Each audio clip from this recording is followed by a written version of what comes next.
Okay, saya nak share kat korang 5 tanda loan korang tu dah lulus. Bukan takat bau lulus, bau kereta dekat showroom pun dah bau dah. Okay, ramai orang takut bila bank call. Dia takut jantung dia laju, macam kena interview nak kahwin. Korang tak payah kalut, tak payah risau.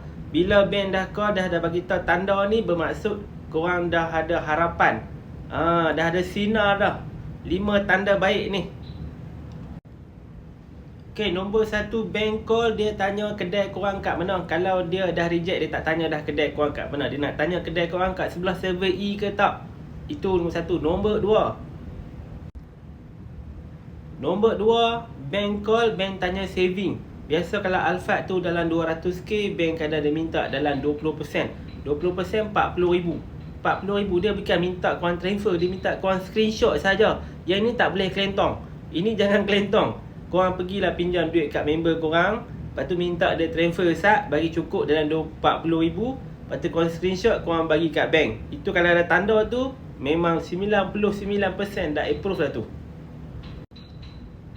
Okay, nombor 3 ni banyaklah orang dapat. Dia dapat SMS. Dia bukan dapat dekat WhatsApp, dia dapat kat SMS tu, yang mesej biasa tu. Pembiayaan pinjaman kenderaan anda diluluskan. Macam ni lah, lebih kurang lah. Kalau macam tu dah dapat, korang dah boleh hore dah.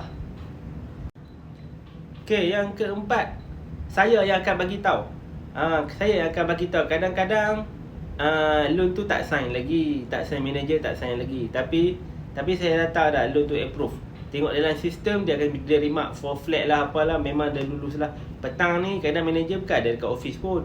Kadang-kadang petang boleh masuk, petang boleh nak sign. Kadang-kadang pagi tu pun dah tahu dah, kita letak atas meja dia, manager sign dulu nak approve tu.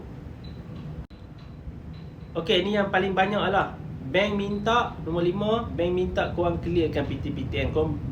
Dia bukan nak menyusahkan korang tu, dia nak suruh korang clearkan jerawat sikit lah kat muka tu. Kalau clear tu dah lulus lah. Clearkan PTN, bukan clearkan semua.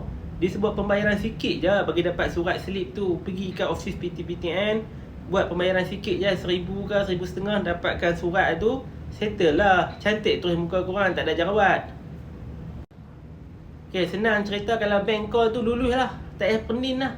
Kalau bank tak call senyap tu memang tak lulus lah. Itu senang kira dia. Tak lulus, kalau senyap sunyi sepi je, tak lulus lah tu. Kalau bank call, lulus lah tu jawapannya. Semoga yang apply buat permohonan pinjaman kenderaan Alphard Velfire, semoga dipermudahkan, semoga dapat LOU. LOU tu apa? Loan on the way, bukan letter of undertaking .